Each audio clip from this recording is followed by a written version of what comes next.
So if God is actually vital to us, if he is the greatest thing in our lives, the next question that we begin to ask and begin to wonder is, what is God like to us? Like, what is God's character? And the way that we end up figuring that out is through God's inspired word. Through his Bible, we begin to figure out who he is. And what we see throughout the Bible is that it's split up into two different parts. The first part is in the Old Testament, in which we see God reveal himself to three different types of people: the prophets, the priests, and the kings. And God really begins to only show himself in kind of mysterious, different ways through different circumstances, through different situations in which he only pops up here and there to be able to deliver some sort of message to his people. But then everything changes. Everything begins to become different when he sends his son, Jesus, in the New Testament. And what we begin to see is that God is now personified. He is now a person living amongst other people, and he is with his disciples. And we begin to see more and more what he is like. And in the New Testament, we begin to see the character of God. And there's a very specific story in the book of John, actually John chapter 14, in which Jesus is with his disciples and he's hanging out with them, and he begins to wash their feet. They're confused and they're weirded out, not only because someone was washing their feet, but because the God of the universe, or the proclaimed God of the universe at the time, was washing their feet. In John chapter 14, one of Jesus' followers says this. He says, Philip says to him, "Lord, show us the Father, and it is enough for us." And Jesus said to him, "Have I been with you so long, and you still do not know me, Philip?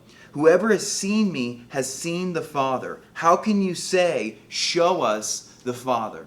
Now, what Jesus is trying to tell us, what Jesus is proclaiming to his disciples and to us today, is that if you look at Jesus, you see God. Or the other idea, the main idea that we have, is that if you want to know God, get to know Jesus. If you want to know God, get to know Jesus. So this is what this means.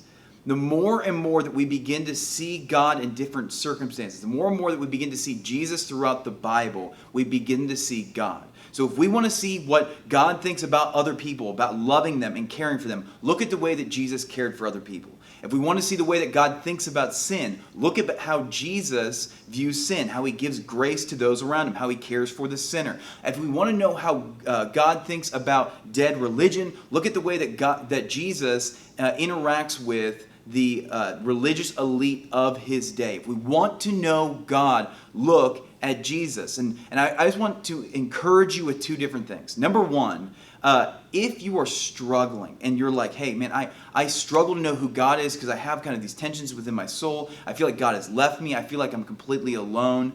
Be encouraged, because we have the disciples to look at in which they didn't even understand who God was, even though Jesus was with them physically every single day. So be encouraged. This can be a struggle. It's going to take a lifetime for you to be able to get to know who the Lord is and to wrestle and struggle with him. But in the same way, the second thing is, we don't have any excuse. Like, God has given us his word, he has given us his son to be able to get to know him, and he has given us his spirit to be able to guide us in our relationship with him. So we need to be diving into his word. We need to be getting to know who God is by studying Jesus. And so there's three different things.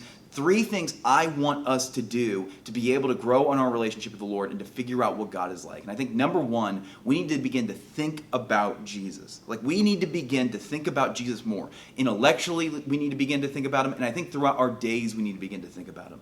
The second thing that we need to begin to do is that we need to move. Like, we need to, as we are studying the things that Jesus has done, as we look at the way that he interacted with people, we need to begin to follow in that example and do the same things he did. We need to care for people in the same way he did. We need to obey the Lord in the same way that he did. We need to move and enact our faith. And the last thing that we need to do is that we need to experience. Like, we need to sit. We need to be with him. We need to pray. We need to get to know this God, because we have been given this ability to see who God is through Jesus. So Far Hill students, this week, I want you to begin to look at who God is by studying and looking at Jesus himself.